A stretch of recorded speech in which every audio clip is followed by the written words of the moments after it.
Commander Gray stood at the observation deck of his ship, watching the blue-green planet grow larger as they approached. Earth looked so peaceful from space, but the task ahead made him feel uneasy.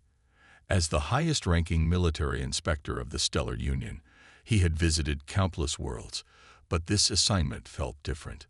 "Sir, we're receiving clearance codes from Earth's orbital defense network," his aide, Officer Reed, announced from behind him. "They're expecting us in 2 hours." Gray's outer membrane shifted colors slightly, reflecting his mixed emotions. The Union Council had given him what they considered a simple assignment: visit the humans' premier military academy and assess their combat capabilities. Most council members viewed it as a waste of time. After all, humans had achieved faster-than-light travel only 15 years ago, making them practically infants in the galactic community. "Bring up the preliminary report," Gray commanded, and a holographic display materialized before him. The images showed stone buildings sitting alongside modern structures, all part of something called West Point. The humans still used physical buildings for training, a practice most civilized species had abandoned centuries ago in favor of mural simulation chambers. "Rather primitive, isn't it?" Reed commented, his 3 eyes blinking in sequence. "The Council believes this inspection is merely a formality before offering Earth-protected status." Gray made a non-committal sound. In his 300 years of service, he had learned never to underestimate any species. Still, the reports suggested humans were far behind in almost every measurable way. Their ships were bulky and inefficient, their weapons relatively crude, and their reliance on physical combat seemed almost prehistoric. The ship's AI interrupted his thoughts. "Commander, incoming transmission from Earth's military liaison office." A human face appeared on the main screen. "Commander Gray, this is General Clark. We're honored to host you at the United States Military Academy. I trust your journey has been comfortable." Gray noted how the human maintained direct eye contact, a behavior his cultural briefing had prepared him for. "The journey has been satisfactory, General. We look forward to learning about your training methods." "Excellent. Colonel Smith will be your guide during the visit. He has extensive experience in both combat and education. I believe you'll find our methods interesting." There was something in the general's tone that Gray couldn't quite interpret. After the transmission ended, Gray reviewed his mission objectives once more. The Council wanted specific information: training protocols, combat doctrine, technological integration, and most importantly, any signs of aggressive military expansion. Several council members had expressed concern about how quickly humans had adapted Union technology after first contact. "Sir," Reed interrupted again, "I've been analyzing their public military records. Did you know they still train their soldiers to fight without weapons? They call it hand-to-hand combat." Gray's membrane rippled in what humans might interpret as a laugh. How quaint. The last time Union forces engaged in physical combat was over a millennium ago. What do they expect to achieve by teaching such outdated methods? Reed pulled up more data. "There's more, sir. They conduct something called survival training, where they deliberately place trainees in hostile environments with minimal resources." "Barbaric," Gray muttered. "Though I suppose we should expect such behavior from a species that still divides itself into nations and maintains standing armies." As their ship began its final approach to Earth's atmosphere, Gray felt a strange sensation in his core. The Union had encountered many species over its long history, but humans were different. They embraced conflict in ways that made no sense to the Union's peaceful society. "Final preparations, sir?" Reed asked. "Yes," Gray replied, his membrane now a professional shade of blue. "Let's go see how these humans train their warriors. Though I doubt we'll find anything that could possibly concern the Union." He would soon discover just how wrong he was. The morning sun cast long shadows across West Point's parade ground as Commander Gray's shuttle landed. Colonel Smith stood waiting, his uniform crisp and his posture perfect. Next to him, 2 young cadets remained motionless despite the powerful winds from the shuttle's engines.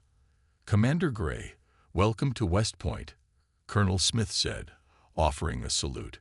Gray had studied this human gesture and attempted to return it, his upper appendage moving stiffly. "These buildings," Gray said, gesturing at the gray stone structures, "they must be temporary training facilities." His membrane shifted to a pale yellow, indicating polite confusion. Colonel Smith smiled. "Actually, sir, some of these buildings have stood for over 200 years. We believe connecting to our history makes better soldiers." Gray's aide, Officer Reed, made a note in his datapad. The idea of using ancient structures seemed incredibly inefficient to him. The Union rebuilt its facilities every decade with the latest technology. "Shall we begin the tour?" Colonel Smith asked, leading them toward the largest building. "We'll start with our basic training facilities." Gray followed, noting how the cadets they passed all stopped to salute. Their movements were precise, almost mechanical. "Your students show impressive discipline," he admitted. "Thank you, sir. Discipline is the foundation of everything we teach here." The colonel paused at a heavy metal door. "Now this might surprise you." The door opened to reveal an elevator. As they descended, Gray's sensory organs detected they were going deep underground. After nearly a minute, the doors opened to reveal a vast complex. "Welcome to the real West Point," Colonel Smith said. Gray's membrane turned almost transparent with shock. The underground facility stretched for what seemed like miles. One section contained a desert environment complete with real sand and artificial sun. Another held a frozen landscape where cadets trained in Arctic conditions. In between, there were urban combat zones, dense jungle settings, and what appeared to be spacecraft interior mock-ups. "Impossible," Reed whispered. "Our scans showed nothing this extensive underground." Colonel Smith's smile widened slightly. "Lid shielding. Old trick, but effective. Each environment can be reconfigured within hours to create new challenges. We believe in preparing our cadets for every possible scenario." They watched as a group of cadets navigated the urban combat zone. Their weapons fired training pulses, but Gray noticed something odd. "Why are they using such basic weapons? Surely you have more advanced technology." "We start with the basics," Colonel Smith explained. "Every cadet learns to fight with simple weapons before touching advanced ones. If your plasma rifle fails, you better know how to use a basic projectile weapon. If that fails, you better be good with your combat knife." Gray's membrane rippled with distaste. Surely modern warfare has moved beyond such primitive methods. "Has it?" Colonel Smith led them to another section where cadets were practicing in zero gravity. "Look there." A cadet's weapon malfunctioned during the exercise. Without hesitation, she used her momentum to close distance with her opponent, disabled his weapon with a precise strike, and used his own mass to pin him against a wall. "Technology fails, Commander. Humans don't." They continued the tour, passing training rooms filled with advanced simulators alongside basic physical training areas. Gray noticed that despite the impressive technology, much of the training still focused on fundamental combat skills. "Our next stop," Colonel Smith said, leading them toward another section, "is where we teach battlefield adaptation. It's quite interesting. We deliberately sabotage our cadets' equipment during exercises. You intentionally make their technology fail." Gray's membrane darkened with disapproval. "Of course, because someday it will fail. And when that happens, I want my cadets to see it as just another problem to solve, not the end of the fight." As they walked, Gray sent a private message to Reed. "Update the preliminary report. These humans, they're not what we expected." The real surprises, however, were still to come. Commander Gray watched from under a protective field as rain poured down on the outdoor training course. His membrane quivered with disbelief as he observed 30 cadets running through mud, carrying heavy packs on their backs. The temperature was near freezing, yet the exercise continued. "Shouldn't we wait for better weather?" he asked Colonel Smith. "The enemy won't wait for better weather, Commander," Smith replied, his voice matter of fact. "Neither do we." A cadet slipped in the mud, falling face first into a puddle. Before any instructor could react, 2 other cadets had already helped their fallen comrade up. The group never broke pace. "How much are they carrying?" Officer Reed asked, scanning the cadets with his datapad. 40 kilograms of gear, standard load, Smith answered. "Some missions require even more. We start light in their first year, about 20 kilos, and build up." Gray's sensory organs registered confusion. But why? Modern combat suits can enhance strength and carry equipment automatically. And if the suit fails? Smith gestured to a new group of cadets emerging from the barracks. "Watch this group. They're doing hand-to-hand combat training." The new group paired off in the rain. Despite the horrible weather, they wore only light exercise clothes. At a signal from their instructor, they began practicing combat moves. Gray watched in horror as the cadets threw each other to the ground, applied joint locks, and practiced strikes. It looked primitive, brutal, and completely unnecessary in an age of advanced warfare. "This is barbaric," Reed commented, his 3 eyes blinking rapidly. "This is survival," Smith corrected him. "Last year, one of our graduates was on a patrol when her entire squad's combat suits failed due to an enemy EMP. They were ambushed by pirates using similar weapons. You know what happened?" Gray's membrane shifted to a darker shade, expecting a tragic end to the story. "She and her squad took down 12 pirates in hand-to-hand combat. They all came home." Smith's voice carried a note of pride. "Because when everything else failed, their bodies and their training didn't. They moved to another area where cadets were climbing ropes and scaling walls. Some carried wounded comrades on their backs, while others provided covering fire with training weapons. Every cadet, regardless of their future role, must pass these physical tests," Smith explained. "Whether they'll be pilots, technicians, or commanders, they all learn to fight, climb, and survive." A female cadet caught Gray's attention. She was smaller than the others, but moved with incredible efficiency, helping another cadet twice her size over a high wall. "That's Cadet Miller," Smith said, noticing Gray's interest. "She's training to be a starship engineer, top of her class in quantum mechanics." "An engineer?" Gray's membrane paled. Why would an engineer need such physical training? 3 months ago, a human cargo ship was boarded by raiders. The ship's engineer, trained just like Miller, sealed herself in a maintenance shaft. When the raiders cut through the door, they expected to find a helpless technician. Smith paused. Instead, they found a warrior.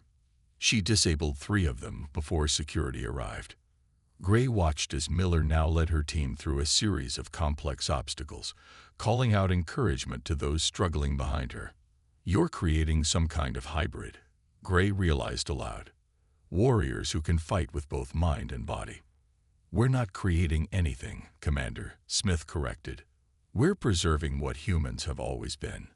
Our technology advances, but our spirit remains the same."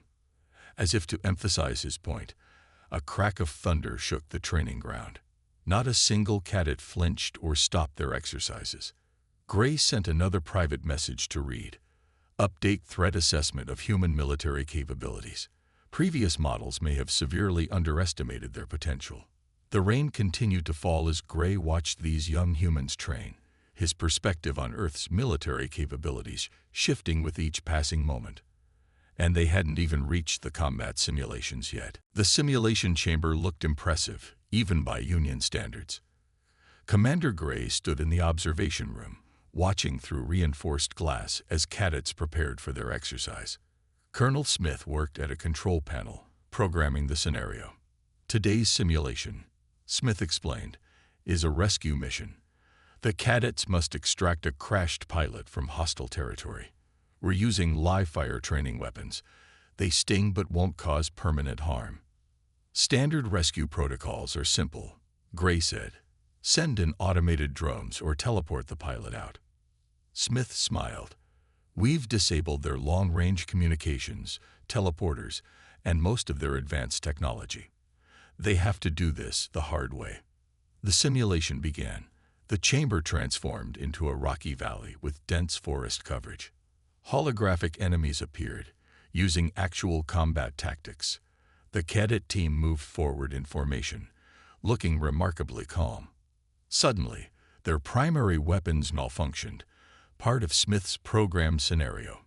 Gray expected confusion or retreat. Instead, without missing a beat, the cadets switched to backup weapons and continued advancing. "Watch Team Leader Brooks," Smith pointed to a tall cadet in front. "He's about to face a key decision." The holographic enemies had set up a powerful energy barrier between the cadets and their objective. Brooks studied the situation for mere seconds before acting. "Team 2, create a diversion east," he commanded. "Team 3, find high ground and provide cover fire. Martinez, get that barrier down."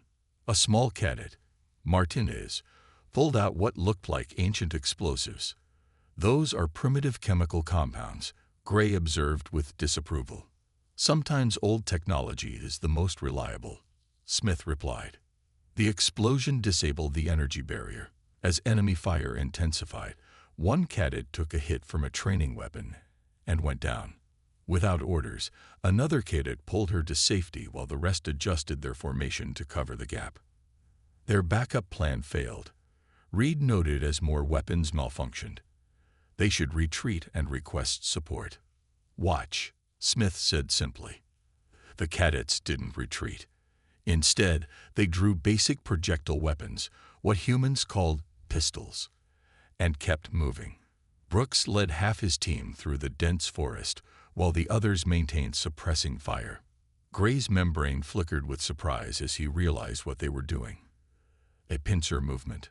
With primitive weapons, the cadets executed their attack perfectly. Brooks's team emerged behind the enemy position while the rest of the squad advanced.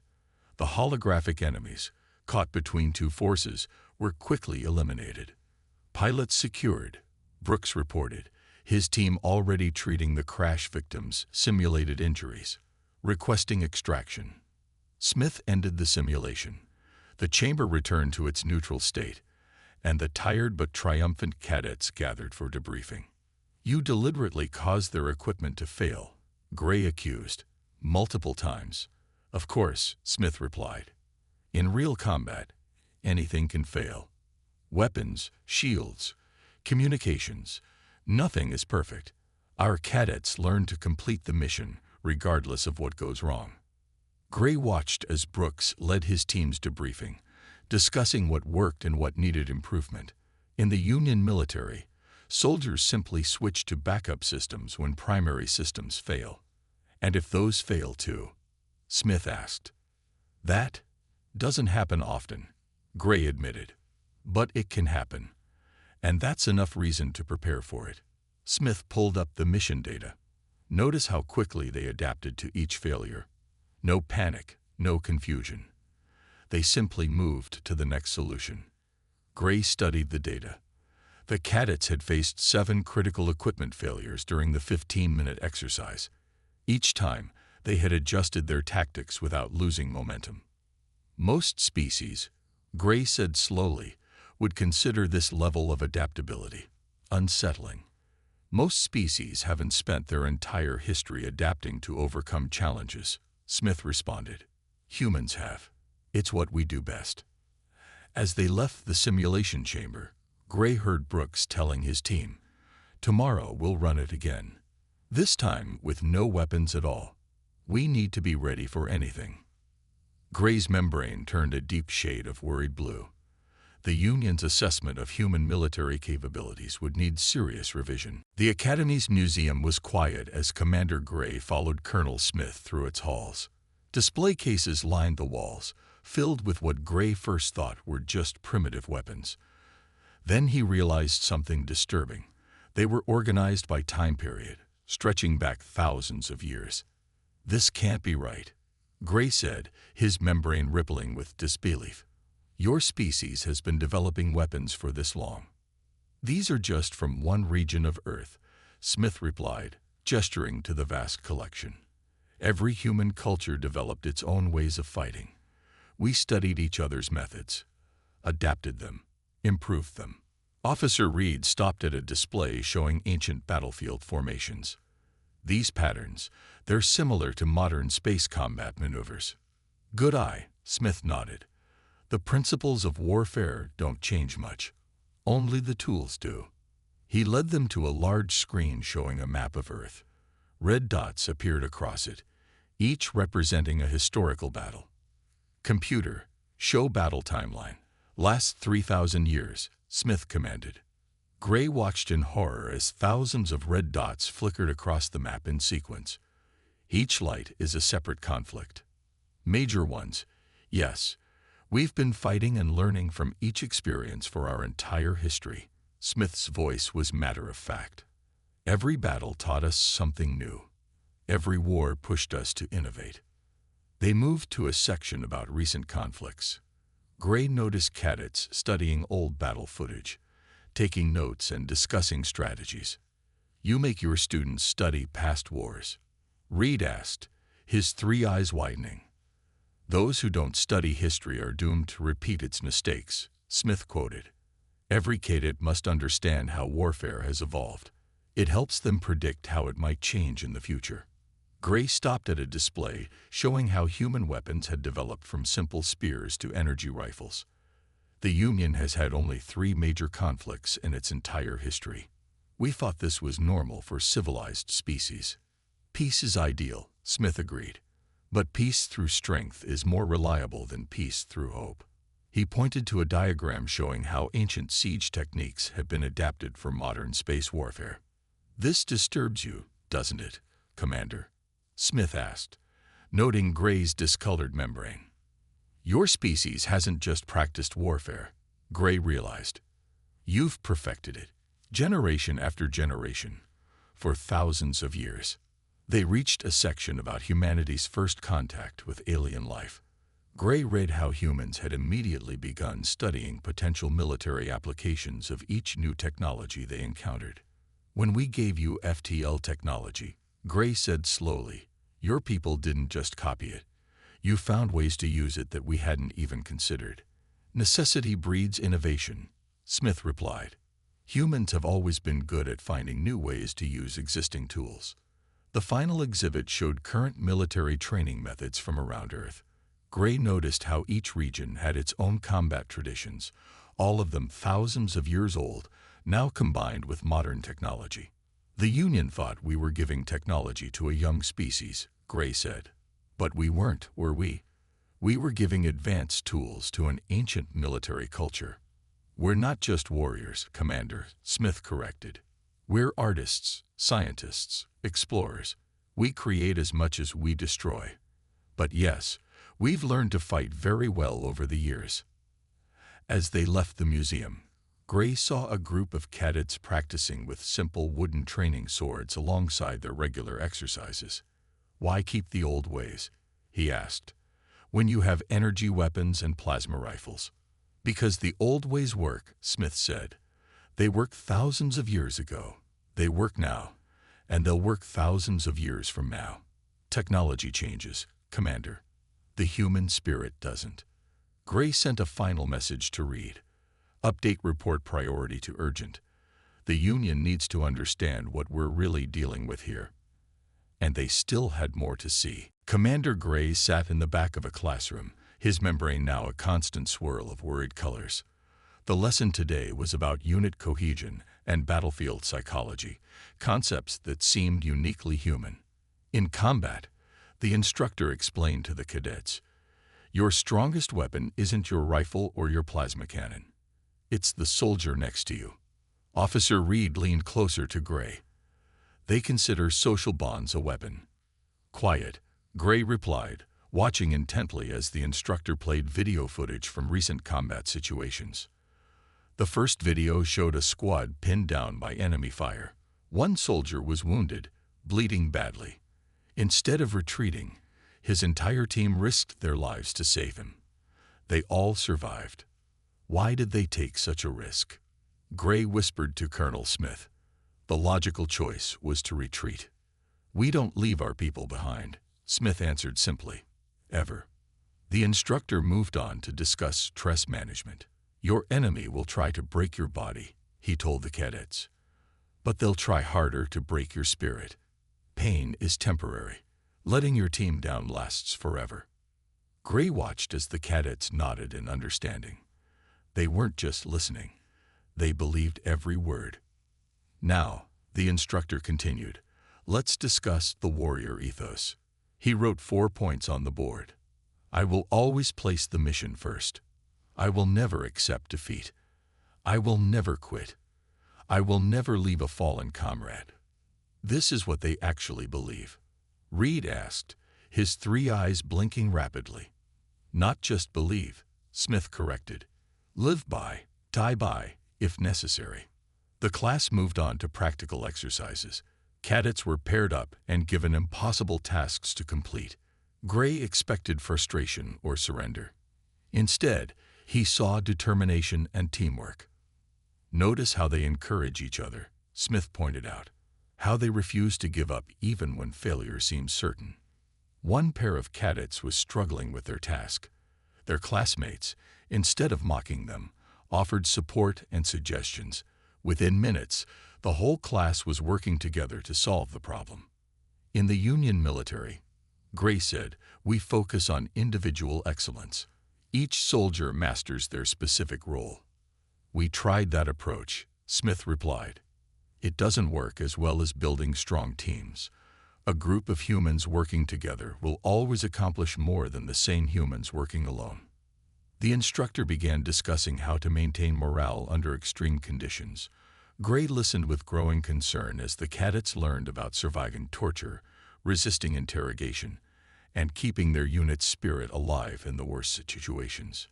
"These are children," Gray protested. "Why teach them such dark things?" "Because the universe is dark," Smith answered. "Better they learn about it here, surrounded by friends, than face it unprepared." The final exercise of the class involved a simulation. Each cadet was placed in a scenario where they had to choose between saving themselves or risking death to help their teammates. Every single cadet chose their team. "This isn't natural," Reed muttered. "The Union's psychological profiles suggest most species prioritize self-preservation. Humans are different," Smith said. "We've learned that surviving alone isn't really surviving at all." As the class ended, Gray watched the cadets leave in groups, chatting and laughing together despite the serious topics they'd just discussed. Their bonds were obvious, and to Gray, terrifying. "You're not just training soldiers," he realized. "You're building families. Families who will fight and die for each other," Smith confirmed. "No technology can match that kind of loyalty." Gray's final message to Reed that day was simple. "The Union has made a serious miscalculation. These humans don't just have weapons. They have something far more dangerous: purpose." And they had one more day of inspection left. Commander Gray sat in his quarters aboard the Union ship, his membrane almost colorless from stress. The blank screen in front of him waited for his official report. Officer Reed stood nearby, reviewing their notes from the 3-day inspection.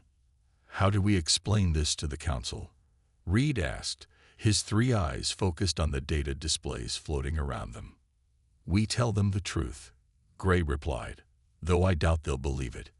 He began to write. "Priority Elevil. Highest. Sub-GCT. Earth Military Assessment. Urgent warning. The council needs to understand what we've discovered," Gray said as he composed the report. "The humans aren't just another emerging species. They're something we've never encountered before." His report continued. "After thorough inspection of Earth's premier military academy, I must strongly advise against any military action against Earth. My reasons are as follows. 1.